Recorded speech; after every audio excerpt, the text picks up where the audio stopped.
going on, guys? This is me, Zach Steele. I'm bringing you the Week 10 waiver wire video. I'll just go through players at each position that I think you should be looking to add this week. I'll just do a brief little discussion as to why I think you should add them. Let's go. So starting off here, I'm going to start with the quarterbacks. Number one for me is Tua. He looked really good this last week against the Cardinals. I know they're not an elite defense, but they're not bad either. And he looked athletic. He looked healthy. He seemed to throw the ball around pretty well. And it's just he's one of those guys that of the guys on this list, I think he's somebody that's got potential to be useful the rest of the season if he manages to keep getting better and better. So he's more of a speculative add. I think I'm adding him, and I'm not necessarily looking to just thrust him into my lineup right away, but he's a guy that you could see down the road just really start putting up a lot of fantasy points, and he's someone that I'd want on my bench so that nobody else can get him. Another guy I've got here is Derek Carr. Outside of that one really bad weather game against the Browns, he's been really good for the last 7 weeks. He's throwing touchdowns. Nelson Aguilar has emerged as a decent option at the receiver position for him, and he's got Hunter Renfrow and Henry Ruggs, of course, and of course he's got Weller and Jacobs, so he's got weapons, and he's playing pretty well, so I think he's in line for some decent outings the rest of the season. And then here I've got Baker. I'm not necessarily looking to use Baker the rest of the season, but he gets Houston this week. They just let Jake Luton throw for over 300 yards and 2 total touchdowns, and I would imagine Baker could do the same thing pretty easily, so he's a guy that I'd be looking to stream this week. So moving on to running backs, number one for me this week is actually Duke Johnson.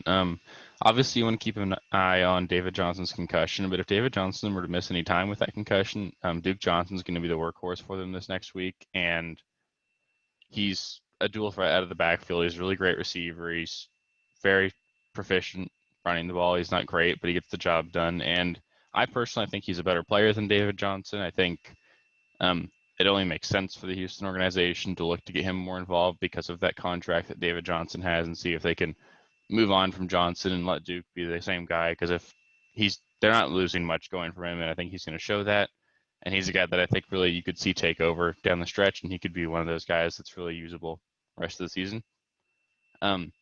Another guy is on here, I can't believe he is, but Kalen Ballage. He really stepped in for the Chargers this last week and looked good with Justin Jackson going down.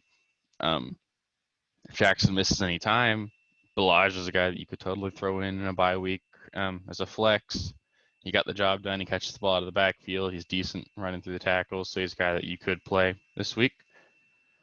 J.D. McKissick, he's one of those guys that's he's getting 5 catches a week. He's got a nice, safe floor, and he's a guy that he's not going to sink you week to week. He's pretty involved in that Washington offense. I know we all want Antonio Gibson just to run away with every snap there, but that doesn't seem like that's the direction they're headed, and McKissick's going to keep getting work, so he's a guy that I could trust in my flex week to week.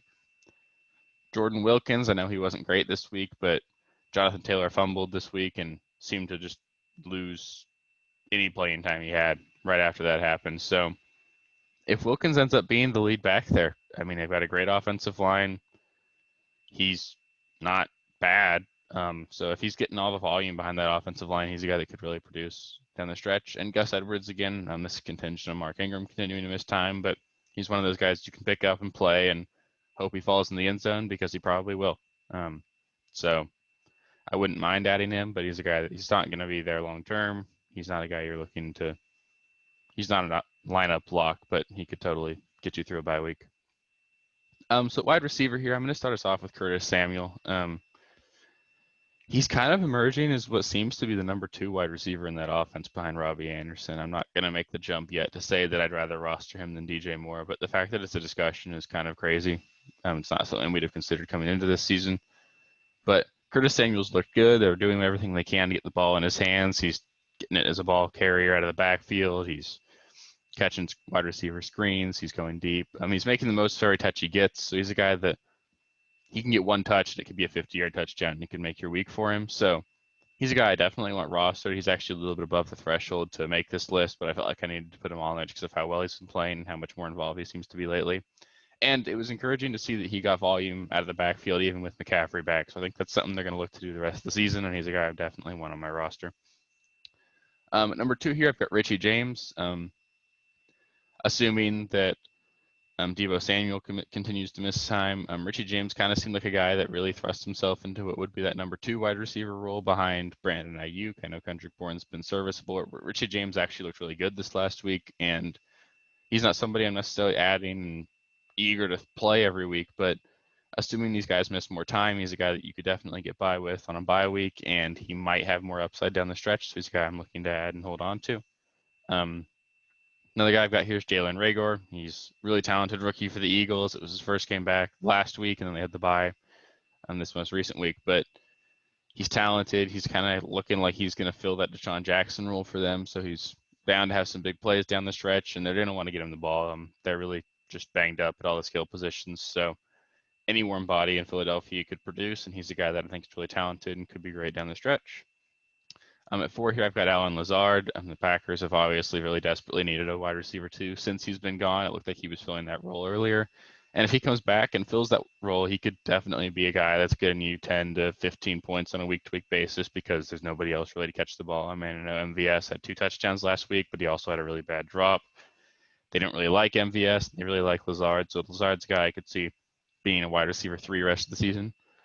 And Darnell Mooney, I really like him actually. He had 11 targets this last week. He continues to get the ball thrown his way. I know the stat line didn't look great, but that's just because Nick Foles is bad. But he's getting a lot of deep balls. His air yards are off the charts. And all it takes is him to connect on one of those with the volume he's getting. He's going to be a great play each week. So he's kind of one of those guys that I'm happy throwing in my flex week to week and just seeing what happens because he's getting enough volume that he's not going to sink you, but he's got that upside where he could pop off for a 30-point game in PPR or something. And lastly, we've got tight ends. Number 1 for me this week is Austin Hooper. I know he missed a couple games with the appendicitis and then they're bye, but he was really starting to get in the fold of things. He had several back-to-back weeks of acceptable performances coming off of what was a really bad start for him in Cleveland. But the Browns are looking like they're using their tight ends even more, especially with Odell out.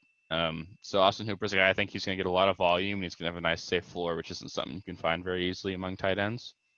At number 2 here, I've got Jordan Reed. I know he was a bit of a disappointment this last Thursday, but it was his first game back. He was clearly limited, and we all know what talent he's got. Obviously, you're adding him, and he may miss 6 of the last 8 games of the season, but he might be really good for the other 2. So he's a guy you can add and play whenever he's healthy, especially with Kittle out. He's going to get volume. He's got talent. He could have some really big performances for you. And Irv Smith, he's a guy that I really like out of Minnesota. He's clearly talented. I know he had 2 touchdowns this last week. So it's a little fluky, but they're looking to get him the ball. Obviously, he's the 3rd option in that passing game behind Jefferson and Thielen, and arguably the 4th behind Cook. But he's talented. He can do a lot with the ball in his hands, and he's one of those guys that's got a lot of upside on a week-to-week basis at tight end. So he's a guy I could see filling a bye week replacement for you. So that'll be it for this week's waiver wire video. If there's anybody I missed or any questions you guys have on whether or not you should drop a player to add a guy, just hit me up in the comments. I do my best to get back to you guys. I think I'm pretty timely about it. We'll be doing our trade video tomorrow, so if you want to see that, please be sure to subscribe, hit the bell so you'll get a notification when we post it, and then we'll do a start sit video on Saturday. If you like the video, please give me a thumbs up. Thank you guys for watching. Have a good day.